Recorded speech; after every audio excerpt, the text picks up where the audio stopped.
I know that man's mouth was minty cold, and that's probably why you guys keep tagging me in this saying, Bentist, why the heck does your mouth get cold when you have something minty and then you drink water? It makes no sense. Well, let's talk about it. Because he's doing something we've all done before. We've had a minty piece of gum. We've had a minty toothpaste. And then we drink that ice cold water, and you know what? It's not ice cold. It's freezing. Absolutely negative 45 degrees Celsius freeze in my mouth and making it hurt instantly. But why does this happen? Well, it's actually because you have these specific receptors that sit on your nerves that get triggered by menthol, the thing that causes mint. And this is because a special protein receptor on that nerve called TRMP8. What does that mean? That means transient receptor potential cation channel subfamily M member. You know what?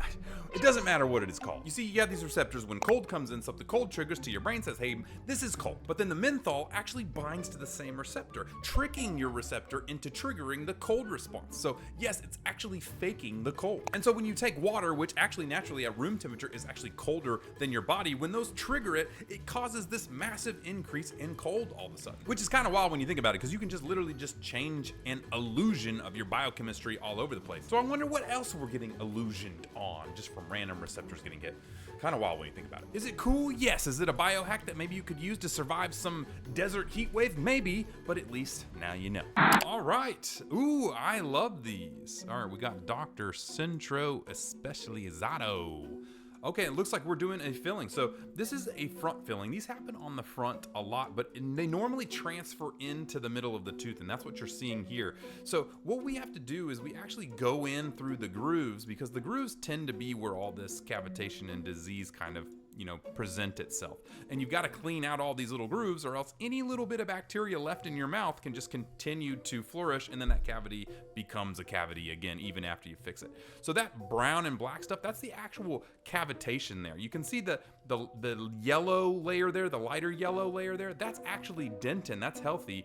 Down below is this caseous cheese-like consistency of decayed dentin, which we've got. So these are really, you gotta be careful here, because if you go too deep, you're gonna get into the pulp. And it looks like it is already so deep that he has made it into the pulp there. You can see that kind of that hollow area on the inside. So normally from here, you're gonna have to do some type of root canal, unfortunately. So yeah, just here at the end, you can literally see, this is kind of cool. You can see the different layers from the enamel layer, the dentin layer, and then the inside pulp. Now, unfortunately, because he has hit the pulp, or the disease has gotten so far down into the pulp, he's gonna have to get a root canal, and they're gonna have to probably send it to a specialist or something to make sure that you get all the bacteria out of root canals, because it is a big issue if you leave even a tiny bit of bacteria in there and you don't feel like you can completely get rid of the decay inside that root. Well, it's just going to keep coming back, and it can even cause some systemic issues if you leave bacteria in there to fester for your entire life, even if you get a root canal. So it's not the best case scenario. So what do we learn from this? Well, first off, you need to brush and you need to floss to make sure you get that bacteria. Obviously, you can use something like our biotech toothpaste to get rid of the bacteria that caused this in the first place. Obviously, that'd be nice, but you still need to brush and floss. Let's see what the people in the comments had to say. Someone said, oh, so me ignoring some small cavities look like this inside. Actually, yes, that can happen. If you ignore a small cavity, it's bacteria, right? It's like these termites that are eating into the wood of your mouth. And if you leave them, they will continue to burrow and eat and feed and burrow and eat and feed and continue spreading until they get the jackpot, which is the pulp or the nerve, where they'll go down the root and then they'll spread elsewhere. And that's where you get big abscesses and things like that. It's not good. So yes, if you have a small cavity that can't be reversed using like a nanohydroxyapatite toothpaste or something like that, and it has to be filled, yes, get it done quickly before it spreads into something way worse. Trust me, you don't want that. Now, I do not know why you guys are so up in arms about this video, bedazzling my retainer.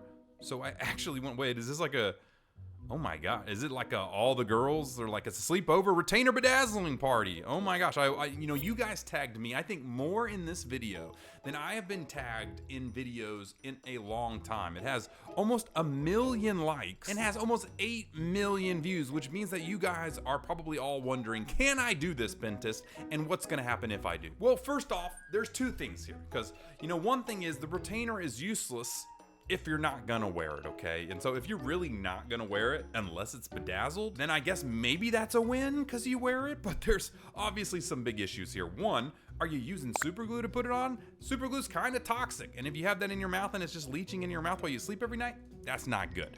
Number two, those things will fall off over time, right? And so if they fall off while you're sleeping, you might aspirate it, you might swallow it. other bad things can happen. Also, when they come off, then you just have a gluey, crusty retainer that you're not gonna wanna wear because it looks ugly all of a sudden, right? And so then you're wasting the retainer. You're gonna waste $150 and your parents are gonna have to go get a new retainer from the orthodontist and he's gonna be like, what did you do? And you'll be like, I glued gems on it.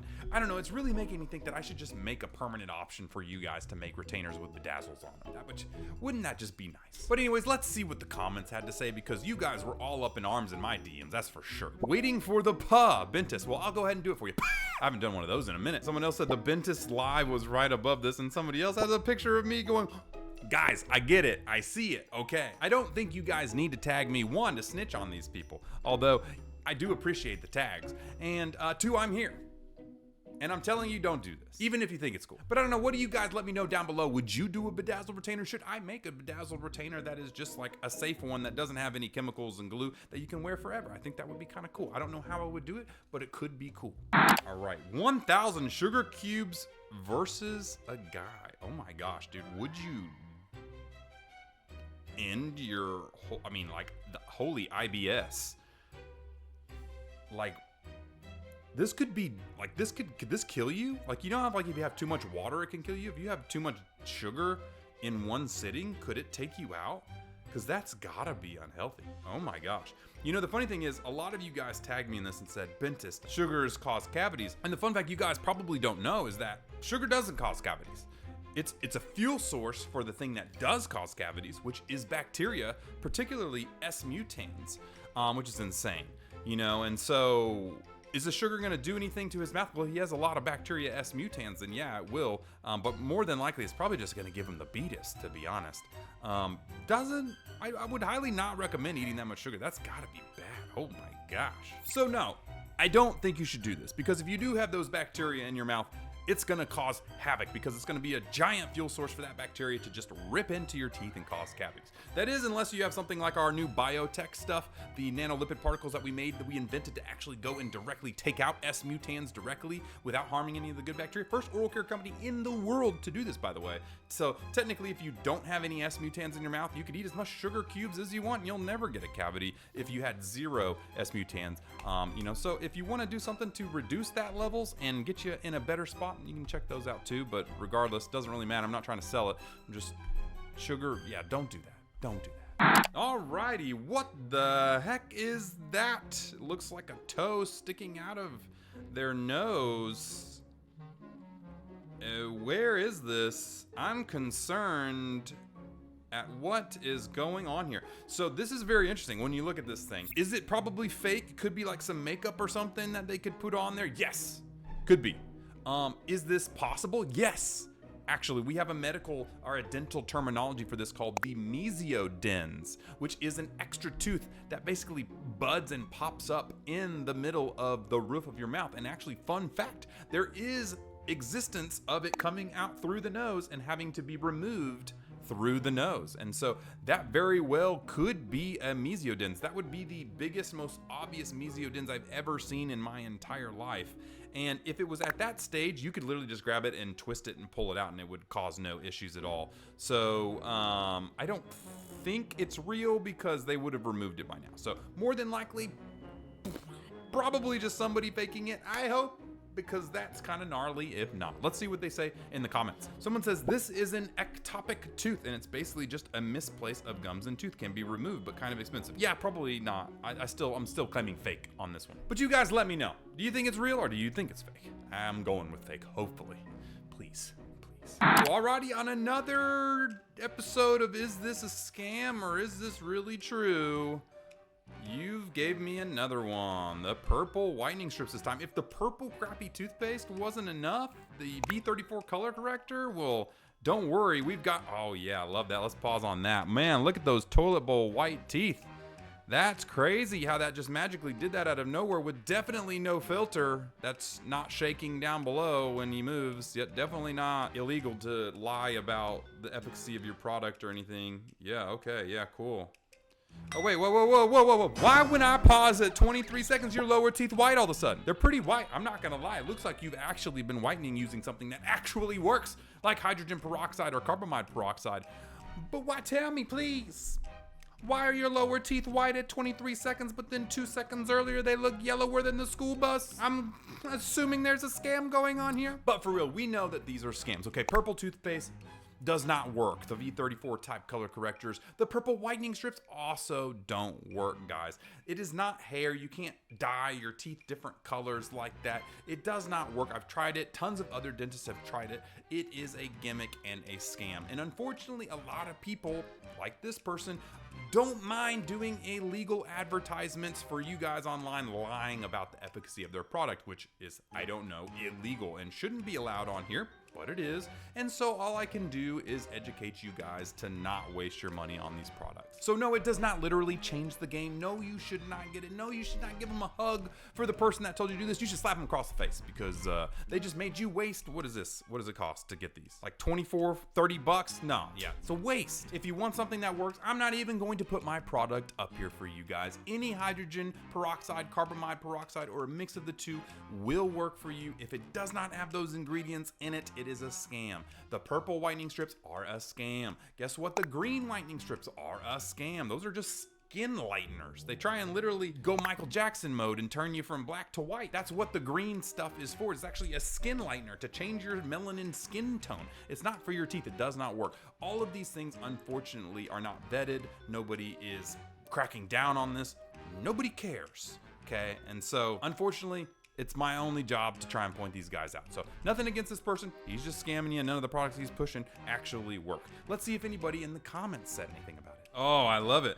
Not the yellowing filter glitching out when he moves his jaws. Bazinga! Yes, exactly. Yeah. At least some people are getting smarter in calling out the scams, but still. Someone says the only bad part is the whitening only lasts for 45 minutes and they go back to the color it was before. It doesn't even last that long. If it does anything at all, it may trick your brain just because it's hyper purple in your mouth and you're not comparing it to the other side. Maybe for like 3 or 4 minutes until you rinse them out, and then it's back to completely the same color because it literally did not do any actual whitening on your teeth at all. Somebody said, bro, I can see the white bottom teeth for a few seconds. Exactly. The problem is there's people that actually, like if you look here, someone says, does this really work? I've seen so many fake videos about Body Cell toothpaste, so I bought it and it didn't whiten my teeth. People are getting scammed, and yes, Body Cell, yes, a huge scam as well. All these companies are just Chinese companies that are basically sending their products, drop shipping them here and trying to sell them to you for super hyper cheap, or people just drop shipping them from China here in America and trying to sell them, use scammy things because they do not care. They just want a quick buck and they want to give you products as fast as possible and then move on to something else with their money. Do not waste your money on these products. So hopefully at least we can save some of you guys some of them. And if you bought this stuff already, well, that sucks. You should have been following me and listening to my videos. You would have probably heard this 1,000 times by now that these don't work. So anyways, hopefully I saved a few of you guys from buying this unfortunate crap. All right, we got another braces journey. I like to always stop these in the beginning and see kind of what we got. Oh my gosh. Yeah, so he's got a lot of crowding there on the bottom. You can see 2 fully blocked out lower teeth, right? And he's got crowding up top. This is going to be a wild one. I'm interested to see if they take teeth out or not, because even myself, you know, if you have so much crowding, we try and expand and we try and do everything possible to not take teeth out, but sometimes it's just too much sometimes. So let's go ahead and see what they do. All right, we got the braces. They're starting with the top braces only, probably trying to get things out of the way first. Okay, we got the bottoms on there, and it does look like they have, oh, yep, we got 3 teeth removed. That's what I kind of figured. That's like the go-to for most people. But I don't see, maybe you just got wisdom teeth removed because I don't see anything on the bottom there. Okay, we got power chains. That's the close up stuff. Ah, that's exactly what I'm going to pause it here. So we got rubber bands, and those rubber bands are actually from here to here. This is one of the things I saw at the very beginning, that when we have a lot of crowding there on the lower only, that's because your teeth are kind of jamming up into your top ones. And that means you have a underbite, or your lower jaw is more forward pressed than that. And so they probably did not remove the premolars like I thought, which is good because I try not to remove teeth if I don't have to. Like I said, it's very rare that you have to. You can do IPR and you can polish between them and make room and everything. But these rubber bands going from here to here is actually to help that lower jaw grow backwards and have, it's technically it doesn't help it grow backwards. It holds it while the upper jaw grows forwards. So it just suppresses the growth of one, increases the growth of the other. fixing the bite issue, that being said. So that's exactly what they're doing here. So, okay, great. So we're fixing the bite now. We've got everything underdone there. I wish I could see what it looked like when he opened his mouth so I could see if he has that premolar or not. Oh, maybe I can see it here. Kind of hard to tell. It looks like he's got 2 premolars there, so it looks like they did not remove. Oh snap, I just saw it. They actually removed a center tooth there. It looks like they removed one of his central incisors to get rid of that, which is an interesting approach, but it does happen sometimes. Okay, we had tongue tie surgery. Yep, definitely needs, oh yeah. That tongue tie's gnarly, and then they got that taken care of, all lasered off. They don't really hurt, it repairs pretty quickly, and then he's good to go. But I mean, look at his before and after. Now he's there a year into it. Normally it's gonna be a 1.5 to 2 years to completely, fully flesh this out. He'll need some detail and everything else out, but it's looking pretty darn good. Looks like he's got a little bit of a deep bite still. They're probably gonna have to take care of that and a little more rubber bands. But other than that, man, in 1 year, that's some pretty dang good progress. Because I mean, look back at that front. I mean, from that to that, that's pretty solid. Let's see what you guys said in the comments. Someone said, oh, you people got money. Yeah, I get it. You know, braces do cost a lot. And actually, fun fact, I'm trying to do some automations in the background of our Windcrest Orthodontics to try and bring the prices of braces down. Yes, I know, it's crazy. I'm trying to make it more affordable for you guys. And hopefully in the next 3 to 5 years, we could cut the prices by 50%, hopefully, which is kind of my goal. That and, you know, obviously with something nice to solve oral disease forever, which we've kind of started with our new BioFuse, our new biotech invention, the Zero Pro. Go check that out. It's crazy, but still awesome. But until then, I do understand it does cost some money. I like how somebody said, you better wear your retainer once you get those braces off. And that is so true. After, especially people like him who have a lot of crowding, your body wants to go back to that. So hyper crowded people with blocked out teeth like that, those teeth are gonna wanna go and shift back there again. So it is very important for him to wear his retainer, like actually really important to wear his retainer. But what do you guys think? I think it turned out good, and I think he's gonna look awesome in another 6 months or so, and he's gonna have that glow up he's always dreamed. If you're seeing a video here or here, that's because the YouTube algorithm thinks you wanna watch it. So go ahead and click that. Also, I'm trying to get to 10 million followers, because if I do that, I'm gonna be the best oral care company and the best dentist in the entire world. We do this on YouTube, so please just hit that follow button. I'm the Bentist, the internet's dentist, and we will see you next week, and we're gonna keep on learning, baby. I'll see you later. Peace.